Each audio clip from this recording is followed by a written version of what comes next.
Hello दोस्तों, आज से कहानियों की एक नई श्रृंखला शुरू होने जा रही है जिसमें मैं जोड़ूंगी कहानियां भारत के इतिहास की। और इसी श्रृंखला में आज की कहानी है भारत की भौगोलिक स्थिति और इतिहास की। चलिए शुरू करते हैं।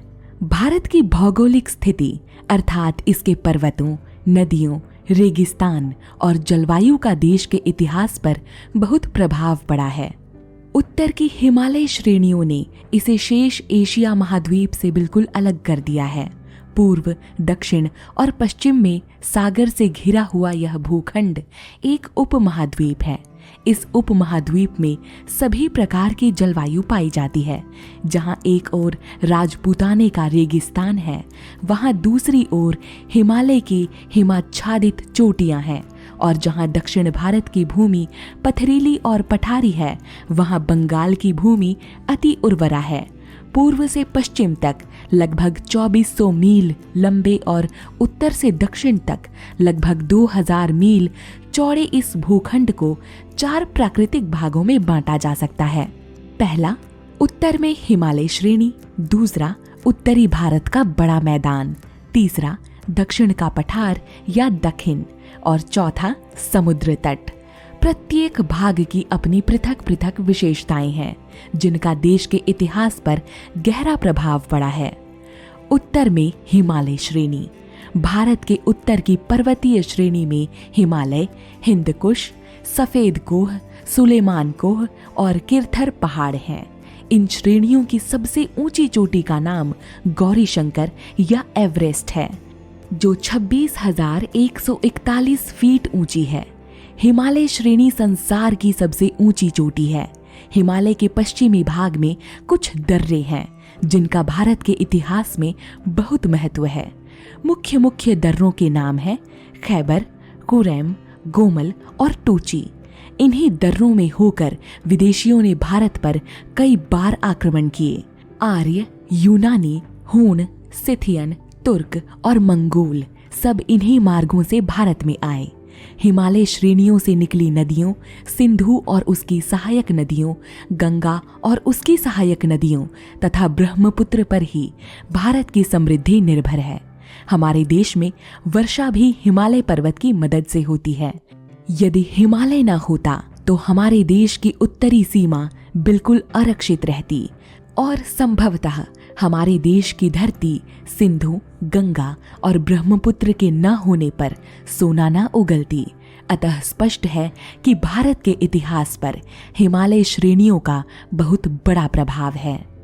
उत्तर भारत का बड़ा मैदान, अरब सागर से लेकर बंगाल की खाड़ी तक फैला हुआ ये मैदान लगभग 2000 मील लंबा और लगभग 200 मील से 300 मील तक चौड़ा है। सिंधु, गंगा और ब्रह्मपुत्र नदियां तथा इनकी सहायक नदियां इन मैदानों को सींचकर उपजाऊ बनाती हैं। यदि ये नदियां ना होती तो संभवतः यह विशाल मैदान भी राजस्थान की ही भांति रेगिस्तान होता। इस मैदान की समृद्धि तथा संपन्नता देखकर ही विदेशियों ने भारत पर आक्रमण किए। नदियों की उपजाऊ मिट्टी से बने इस मैदान में बड़े बड़े साम्राज्यों की राजधानियां रहीं। इन्हीं नदियों की घाटियों में भारतीय सभ्यता विकसित हुई। इस मैदान को आर्यावर्त भी कहते हैं क्योंकि यह भारतीय संस्कृति का केंद्र रहा है। विदेशी आक्रमणकारियों से देश की रक्षा के लिए अनेक भीषण युद्ध इसी मैदान में लड़े गए। इस मैदान की उर्वरा भूमि में हमारी कलाओं तथा कारीगरी का भी विकास हुआ। दक्षिण का पठार या दक्षिण विंध्याचल पहाड़ से लेकर कुमारी अंतद्वीप तक फैला हुआ भाग दक्षिण का पठार है। यह पठार पश्चिम से पूर्व की ओर ढालू है। बरसाती होने के कारण यहाँ की नदियाँ गर्मी के दिनों में प्रायः सूख जाती हैं, जिससे इस क्षेत्र के लोगों को बड़ी कठिनाई होती है। नर्मदा, ताप्ती, गोदावरी, कृष्णा और कावेरी नामक नदियाँ इस भाग की मुख्य नदियाँ हैं। पश्चिम की ओर के पहाड़ों का नाम पश्चिमी घाट है और पूर्व की ओर के पहाड़ों का नाम पूर्वी घाट है। उत्तर के बड़े मैदान और दक्षिण के पठार को विंध्याचल पर्वत दो पृथक भूभागों में बांट देता है। यही कारण है कि जो आर्य सभ्यता उत्तरी भारत आर्यावर्त में आई और विकसित हुई, वो दक्षिण भारत में शीघ्रता से नहीं जा सकी। विंध्याचल पर्वत दक्षिण भारत को आक्रमणकारियों से प्रायः बचाता रहा है। ऐतिहासिक दृष्टि से विंध्याचल पर्वत एवं विशाल वनों ने ही उत्तर भारत और दक्षिण भारत की सभ्यता को बहुत समय तक अलग रखा। विदेशी आक्रमणकारी भी आर्यावर्त में आकर रुक गए, क्योंकि दक्षिण भारत की ओर बढ़ने में पहाड़ी तथा जंगली मार्गों को पार करना कोई आसान काम नहीं था। इस भाग में जिस कला और सभ्यता का विकास हुआ, उसका अपना पृथक महत्वपूर्ण स्थान है। समुद्र तट। भारत के पूर्व और पश्चिम दोनों ओर समुद्र के किनारे संकरे मैदानी भाग हैं, जिन्हें समुद्र तट कहा जाता है। समुद्र के तट होने के कारण इस क्षेत्र के लोग बहुत उद्यमी तथा परिश्रमी रहे हैं। नौका वहन तथा समुद्री व्यवसाय में इनकी रुचि का प्रमाण प्राचीन कालीन इतिहास में मिलता है। समुद्र इस प्रदेश का रक्षक तथा व्यवसाय देने वाला है। यद्यपि भारत का समुद्र तट बंदरगाहों के लिए अच्छा नहीं है, फिर भी तट को काट छांट कर अनेक अच्छे बंदरगाह बना लिए गए हैं। पश्चिमी तट पर कोंकण, कनारा और मालाबार के प्रदेश हैं, जो अपने प्राकृतिक सौंदर्य के लिए प्रसिद्ध हैं। पूर्वी तट में चोल प्रदेश अर्थात कारोमंडल और मदुरा तथा तिनिवेली के मैदान हैं, जिनमें कभी प्राचीन पांड्य राज था। संसार के अन्य देशों की ही भांति भारत की भौगोलिक स्थिति ने भी भारत के इतिहास पर बहुत प्रभाव डाला है। एकता का प्रभाव। क्षेत्रफल की दृष्टि से भारत रूस को छोड़कर लगभग सारे यूरोप के बराबर है। बड़े बड़े पहाड़ों, उपजाऊ मैदानों, नदियों और सुंदर घाटियों से पूर्ण इस देश में हर प्रकार की जलवायु भी पाई जाती है। चारों ओर से प्राकृतिक सीमाओं से घिरे होने के कारण भारत में एक भिन्न प्रकार की सभ्यता का विकास हुआ, जो संसार की अन्य सभ्यताओं से विलक्षण थी। देश के भीतर अनेक प्राकृतिक रुकावटों के कारण संपूर्ण देश कभी भी एक सूत्र में संगठित नहीं हो सका। सैकड़ों छोटे छोटे राज्य बने रहे। अनेक सम्राटों ने संपूर्ण देश को संगठित करने का भी प्रयत्न किया, पर कुछ सीमा तक ही उन्हें सफलता मिली। इस प्रकार प्राकृतिक कारणों ने देश को कभी भी एक सूत्र में संगठित नहीं होने दिया। विदेशी आक्रमण। यद्यपि भारत की प्राकृतिक सीमाएं उसकी रक्षा भी करती हैं, फिर भी भारत पर विदेशियों के अनेक आक्रमण होते रहे।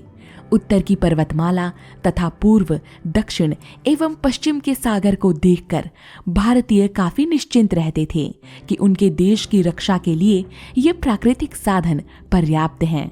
अपनी सीमा की रक्षा के मामले में भारत प्रायः बहुत उदासीन रहा, विशेष रूप से उस समय जब राजनीतिक एकता का अभाव था।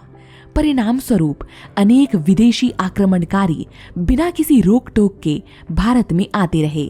अपनी सीमा की रक्षा, सेना के संगठन तथा अस्त्र शस्त्र मंगाने के बारे में भारतीय राज्यों ने पर्याप्त ध्यान नहीं दिया। समृद्धि, अनुकूल जलवायु, उपजाऊ भूमि और उद्योगशील तथा बुद्धिमान लोगों के बसने से यह देश प्राचीन काल में ही अपार संपत्ति का घर बन चुका था। यहाँ अनेक विद्याओं और कलाओं की उन्नति हुई और इस कारण यह सारे संसार में इतना प्रसिद्ध हो गया कि विदेशी लोगों की दृष्टि इस पर पड़ने लगी। देश के महत्वाकांक्षी सम्राटों को विजय करने के लिए भारत स्वयं बहुत बड़ा देश था। उन्हें बाहर जाने की कोई आवश्यकता ही नहीं थी। इसी कारण भारत ने प्रायः बाहर जाकर अपने साम्राज्य के विस्तार की कोशिश नहीं की। इसके विपरीत भारत की समृद्धि को लूटने के लिए अनेक विदेशी आक्रमणकारी समय समय पर आते रहे। विदेशी आक्रमणकारी आरंभ में दक्षिण भारत की ओर नहीं गए। इसके दो कारण थे। एक, विंध्याचल पर्वत एवं विशाल वन को पार करके दक्षिण भारत में पहुंचना एक टेढ़ी खीर थी, और दूसरे, उत्तरी भारत में इतनी काफी संपत्ति थी कि वो उसी से बहुत समय तक संतुष्ट रहें। व्यापार और वाणिज्य।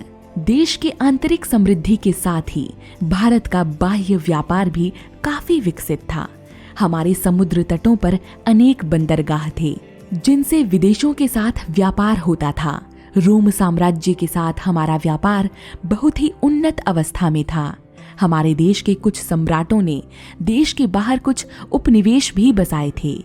इस प्रकार भारतीय संस्कृति एवं सभ्यता के प्रसार में भी सहायता मिली। सच पूछा जाए तो उन दिनों समुद्र ही हमारी व्यापारिक और वाणिज्यिक उन्नति का साधन था।